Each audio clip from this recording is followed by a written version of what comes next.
to shepherd everything in the way that it does. Porsche knocks the steering out of the park, so far out of the park that it lands in a pool 3 towns over. Hey crew, I've got the key to that 24 Porsche Cayenne Turbo GT. We are going to take it for a drive, but first, let's check out how it looks on the inside and outside. For 24, all Cayennes get a facelift, and as facelifts go, this one's pretty involved. For the range-topping Turbo GT, we spot some larger front intakes with these slender LED daytime running lights and turn signals. Above those are redesigned matrix headlights. There's a more prominent hood bulge, and this one is painted in Arctic gray. It's a flat gray color. It's a $3,100 upcharge for that. Does look great with these satin neodyne wheels. Got a bronze tinge to them, 22 inches. They're wrapped in Pirelli P0 Corsa tires, 285 section front and 315 at the rear. Within those wheels are truly titanic brakes. 10 piston front calipers, 17.3 inch front rotors, big stoppers. There are some prominent fender flares here for 24. We get carbon fiber for the mirror caps as standard, and a standard carbon fiber roof. These black painted door handles are an option, one of the few on this SUV right here. Stepping back to look at the profile, the Turbo GT is only offered in that coupe silhouette. And I'm not usually a fan of coupe SUVs, but this one works for me. And it's sitting almost 2 inches lower than the standard Cayenne. Here at the back, we see some carbon fiber end caps for this roof spoiler. There's another black lip spoiler down low, and then redesigned LED taillights, super slender. Beneath that is a carbon fiber diffuser with 2 center exit titanium exhausts. The giveaway is the blue hue to those.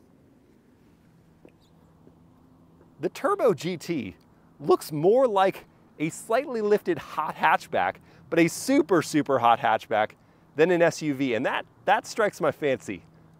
My question for you, does this look like a $200,000 SUV? Let me know in the comments, and let's check out the interior. Opening up and looking inside at this standard black leather and Alcantara interior with a fully suede-wrapped headliner, and you get seat centers in Alcantara with perforations, leather borders with contrast stitching. To recline the seats or fold them flat, pull on that tab there. There are some carbon fiber tread plates. On the doors, it's leather up top with gray contrast stitching, black gloss trim here, some gloss carbon fiber trim there, leather, suede, and nice padding for your arm, 1 touch up down windows, big grab handles there, leather all the way down the door panel with a standard Bose sound system. You can upgrade to a higher end Bose sound system or even a Bang & Olufsen sound system. Stepping in, I don't need to duck my head too far for a coupe SUV. Behind my own seat at 6 feet tall, got a nice portion of knee room. Am I crazy though? Shouldn't the seat backs in the range-topping performance Cayenne look cooler than this? It's also injection molded. It's not leather. It's not suede wrapped or carbon fiber. These are mesh nap pockets, which are going to wear out. There are big foot pockets though, and thigh support is superb. Some of the best I've experienced in an SUV. Headroom is surprisingly good for a coupe design SUV. So I've got about a ½ inch of headroom with my head back on that headrest. Gets the thumbs up from me. What we don't have though is a third zone of climate as standard in this $202,000 SUV. We do have the rear heated seat icons, but what you can't see really well are some grayed out icons for rear seat ventilation because you didn't pay for it. And again, no third zone of climate is weird not to see here. And then we've got air vents. You get a DC outlet, 2 USB-C ports, and an ashtray. Interesting. There is no middle seat as standard in the Cayenne Turbo GT, but you can add it back in. And I say, why wouldn't you? You're missing out on a little bit of storage, but to have the occasion seat, the opportunity, the option to throw in a middle passenger because that drive shaft hump isn't too big and they would still have some headroom, why not? If you don't have a middle passenger though, you've got 2 cup holders and leather padding for your armrest. Let's check out the front next. For the door close noise, I'd love to tell you don't actually have to slam the doors because you have soft close as standard, but you don't. In something this expensive, you have to pay extra for that. So we're just gonna listen to the door close noise which is so very solid. And you've got smart keyless entry for the rear and front doors. These front seats have Turbo GT stitched on the headrests. They're 8-way power adjustable as standard, and you've got Turbo GT on these tread plates, again in carbon fiber. Heating and ventilation for the, no, not ventilation, heating only as standard for the front seats. On the doors, it's the same setup as we have in the back. We've got 4 one-touch windows, power adjusting and power folding door mirrors, 3-position memory for the driver's seat, and this is interesting. This was changed for 24. The door handles used to be down lower and were sort of a natural pull from your hand up from the armrest. This is streamlined here, looks very cool, but it's not as natural of an action, I think, just me personally. The tailgate release is right here. That's a leaf. And behind the second row of seating, we find my shadow and 24 cubic feet of space. There is some storage on the side here, and underneath the floor, instead of a spare tire, you get a sub. And I suppose a little bit of storage space with a tire inflation kit. Over here we find your air suspension raising and lowering settings to make it easier to load in cargo. What we're not seeing are handles to release that second row of seats. So you have to go around, open the back doors, pull that tab, and fold them almost completely flat for 52 cubic feet of space. There's a power close and lock button on the tailgate. And before I hop in the driver's seat, notice here on the ends, we still have the classic bulging air vents on the side for the Cayenne, but it's been modernized a little bit. That air vent design is a bit different. We've got some gloss carbon fiber underneath, and it carries all the way over to the passenger side. Power adjustments for the steering rack. And with no assistance whatsoever, I'm gonna close the door on my own. The steering wheel, a Porsche wheel, hasn't been changed, and I'm so glad. I think they made this button red, but otherwise, this is just like coming home. Slide my hands here to the sport grips. It's the perfect thickness. The suede wrapping of the wheel feels incredible as a driver. There's a leather topper for the airbag with your Porsche crest there. Drive mode selector here. Physical inputs for the gauge cluster, which is now a curved display borrowed from the Taycan. And what we're going to notice here is that on the left-hand side of the wheel, that's been retained, your start-stop, but it's no longer an ignition crank. That has been a characteristic of the Cayenne since it was first introduced, and it's been on, I think, every other Porsche for decades now, but they've gone to a start-stop button. I'll tell you why this kind of bothers me. It's not that we didn't think Porsche had the technology to give us a start-stop button. It was just for novelty of being able to crank on your vehicle, a little more engaging as the driver. Just hitting a button is not as exciting to me. I don't know why, so this bums me out a little bit. We do have a head-up display on this vehicle. That's the only interior option, and that is on a leatherette dashboard up there with more suede wrapping top and bottom here. For 24, there's the option of a passenger display, again, like the Porsche Taycan, and it would look the same as it's looking right now if it were equipped to this vehicle because it's polarized, so it's not to distract the driver, but we don't have it, so even the passenger can't see anything that's not there. There's a 12.3-inch touchscreen infotainment system, very nice and responsive, and the icons have a little more color, a little more pop to them for this model year, and it does have wireless Apple CarPlay and Android Auto. Above the screen is a Sport Chrono lap timer, and to the side of the screen now is your gear selector. That's been moved for 24 from here in the console as a more substantial unit to this daintier selector with a knurled finish. You pull up for reverse, press down for drive, hit the button P for park, derived once again from the Taycan. And by moving it from here to here, they were able to declutter the console. So there's a more streamlined climate control station with knurled finishes for the toggles, for your volume knob, and for this slider that reveals a new wireless charging home with 2 USB-C ports. Now you press this back and we do see a lot of gloss black, which is collecting dust very readily, and is also showing the grayed out icons for the ventilated seats that, once again, you didn't purchase, and you're reminded of that every time you see them. There's a console area here for a key. We retain the pronounced grab handles, just like Cayennes of old, and just like Mercedes-AMG or Mercedes-Benz GLE, I was just in and had these as well. 2 cup holders, suede wrapping here for the console with leather borders, and inside is more storage space than the previous generation Cayenne. One other interesting material decision: instead of having leather go all the way over the seat borders, this piece on the center, just bordering the console, is fabric on both sides. Just an interesting cost-cutting maneuver, I suppose. And visibility. we do have some pretty thick blind spots there at the C-pillars. Thankfully, they're standard blind spot monitoring with rear cross traffic.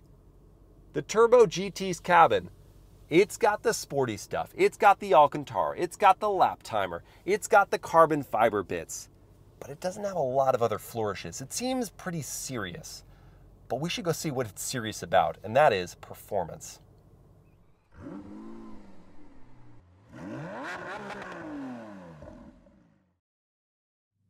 All right, let's fire it up.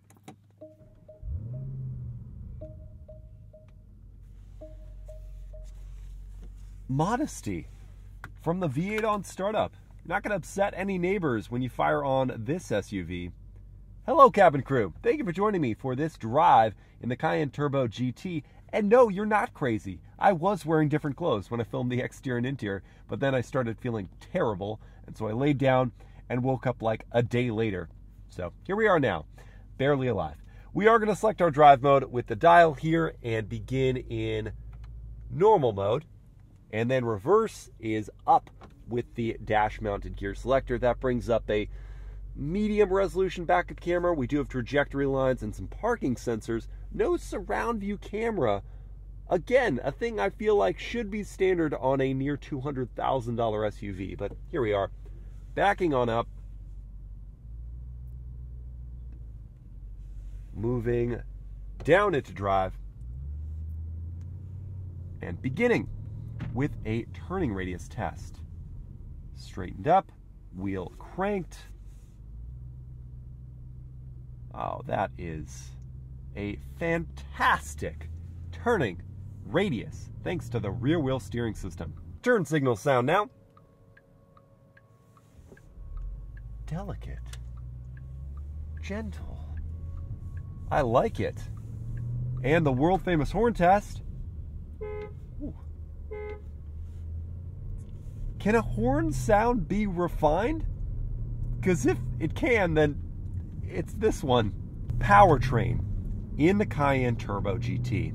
It's a 4-liter twin-turbo V8 that they found an additional 19 horsepower compared to last model year. So we've got a nice round 650 horses at our disposal and the same 626 pound-feet of torque. That is routed through an 8-speed torque converter automatic and sent to all 4 tires via a rear-wheel drive biased all-wheel drive system. So the 8-speed torque converter auto, we find it in every Cayenne, and Porsche says they use that and not the PDK dual clutch system because their customers tow in the Cayenne. And okay, I understand that as a reasoning, but why not on this moonshot Cayenne Turbo GT for almost $200,000? Why couldn't they configure the PDK system into this SUV to just sort of take it all the way to be the maximum driving product it could be? Because the dual clutch from Porsche is so good. It's so snappy, so precise that I can't help but feel like that in this car with this engine would just be insane. As a trade-off though, what you get with the torque converter auto is daily drivable smoothness. This is just a velvety transmission. You do not notice the gear changes, and if you did want to tow in your Cayenne Turbo GT, this would be a better gearbox for you. And the power delivery from that 4-liter twin-turbo V8 is just as smooth. Plenty at your disposal. No waiting for the boost to build up. The twin-turbo setup means that you're kind of always on boost. It's developing so early in the rev range and is super linear. The ride quality from this multi-link front and rear suspension with adaptive air springs is phenomenal. It's so good. The bumps in the road are fully suppressed, and so only ever do you occasionally hear a bump, but feeling it, it's not something that's going to upset you, not in the slightest. The carbon ceramics don't have that kind of characteristic squeal to them. Didn't have to warm them up for them to just silently calm us down. The brake pedal responsiveness, there is that sharp bite to it, but when you get that finesse with your foot, you can slowly work your way to a stop. And in normal, the V8 continues to be subdued. It has a little bit of a snarl there, but is not intruding on the calm, the zen of this drive. The seats are fine. I return to what I said in the interior walk around, where I feel like these seats need to be sort of bespoke to the Turbo GT. I think they need to be special. Have adjusting side bolsters at the very least, or adjusting thigh support. You don't get that as standard in the Turbo GT. You can pay for more expensive seats that will give you the adjusting side support, and I think adjusting side bolsters, but why is that not standard? So you hope that your body type fits right in these seats that we have, and mine thankfully does, but if not, you're gonna have to spend more money for the 14 or 18 way power adjusting seats, and they're still gonna look just like regular Cayenne seats. And as the pace builds, let's listen for the NVH level with a little rain for some ASMR effect.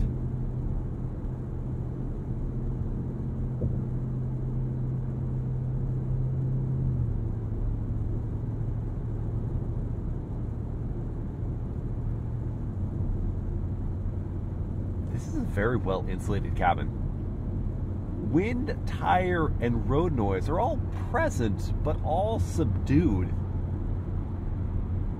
And so the Cayenne Turbo GT kind of shows off its luxury properties, not in interior frills necessarily, but in the build quality, the insulation. This says premium. It's just so usable, so agreeable. I'm struggling to imagine the other side of the spectrum with the Cayenne Turbo GT, just given how nice it is to drive casually. But we are going to get there. First, I want to try Sport Drive mode, which opens the baffles and the exhaust a bit.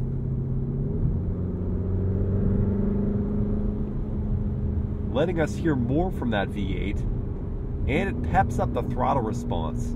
Saw downshifting there, not something you're going to get in normal mode.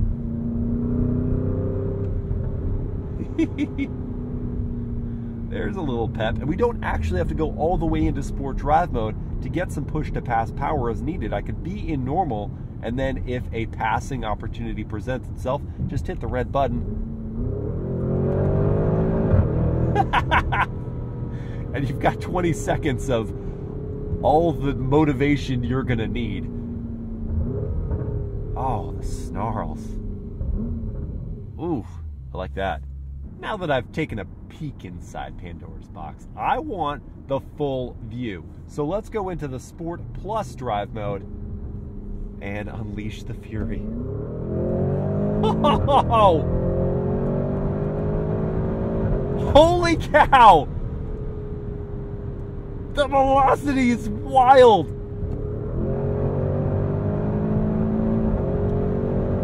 Goodness! This is a monster! Oh, and we can hear it too. We can hear that monster's roar.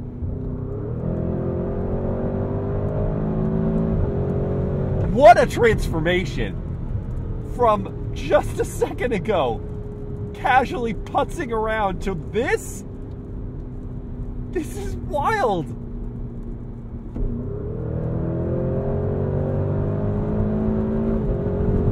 Oh my gosh. like, holy cow. This thing is ferocious. It's so fast. It is so fast. The mid-range is just a gut punch, and it does not show any sign of relenting as it just assaults the air with forward momentum. I can't believe it.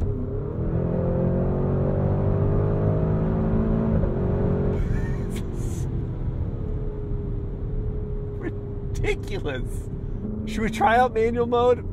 I think that's a good idea. So hold the selector down for just a sec. Manual mode shifting is enabled. That locks us in. I can use the paddles. Oh.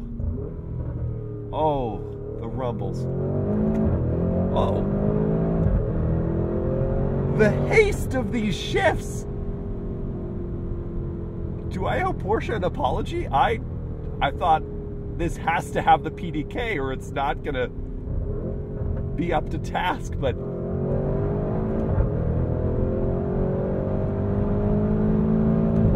they seem to know what they were doing. This is probably the most aggressive shifting torque converter I've ever used. Oh, and I love the sound of that overrun. And I cannot get over how fast this thing is.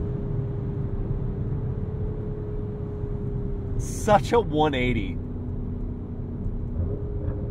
From chill to crazy. And now would seem like a good time to do a 0 to 60 test in the Turbo GT. And as a reminder, this is a real world test, not ideal conditions. Got some rain falling right now. I'm just looking at a straight piece of road, and with my race box set up here to record, I can use launch control from Sport Plus by holding my foot on the brake, pinning the throttle, launch control is active, and letting go.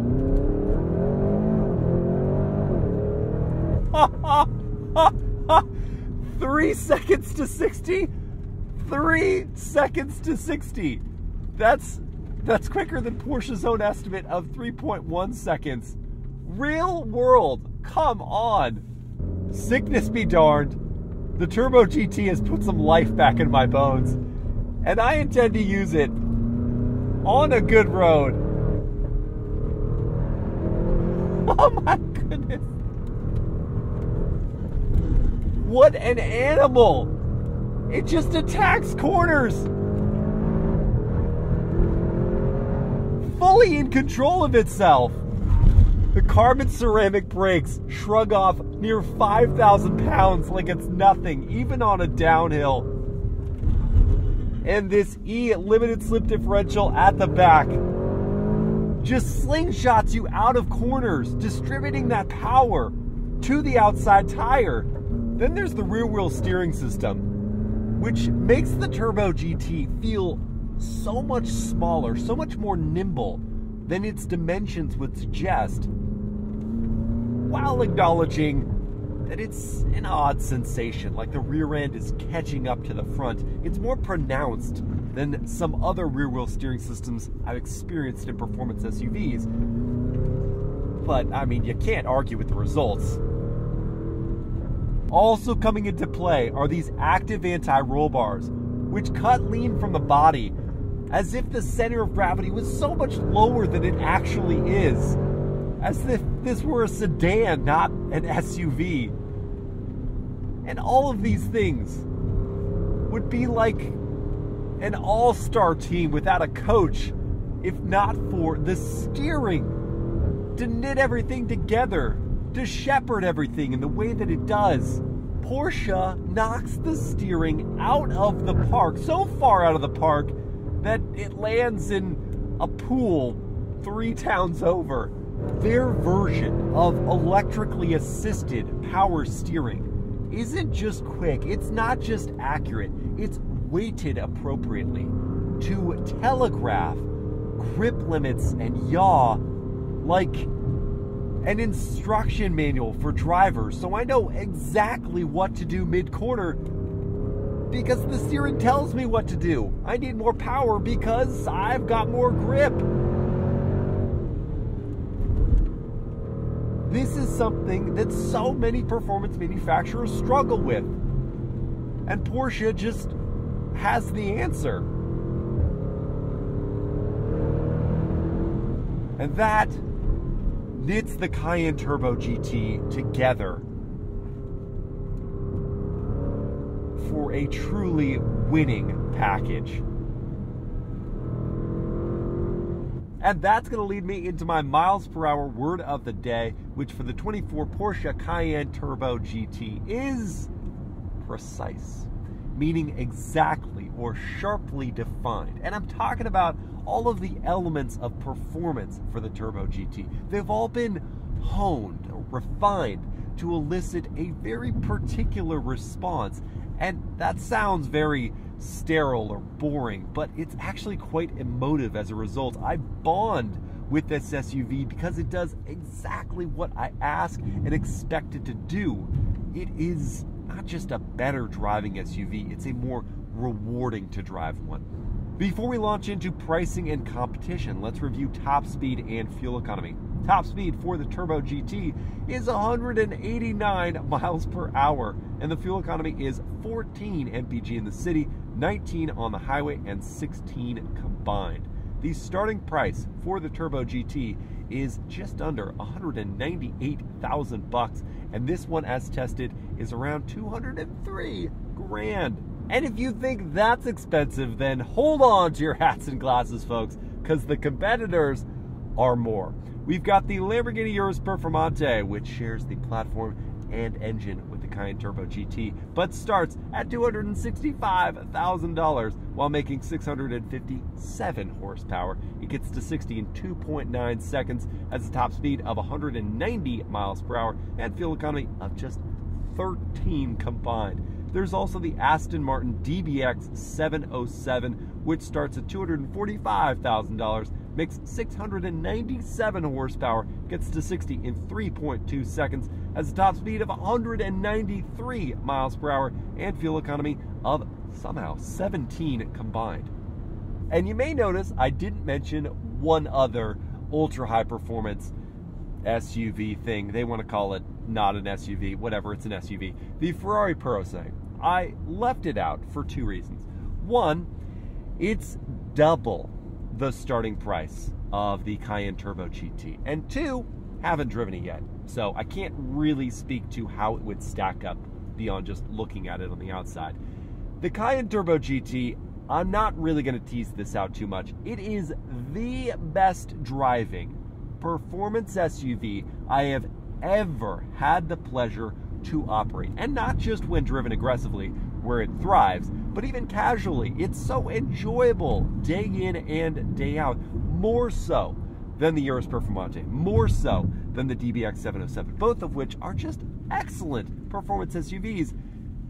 This is just better.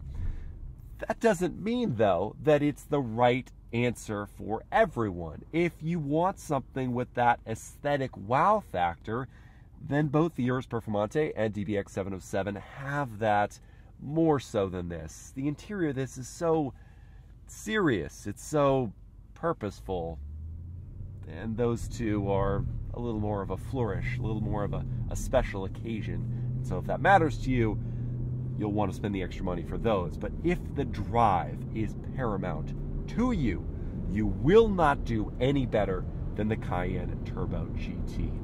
Now my question for you, which would you choose? Would you have the Urus Performante? Would you have the Aston Martin DBX 707?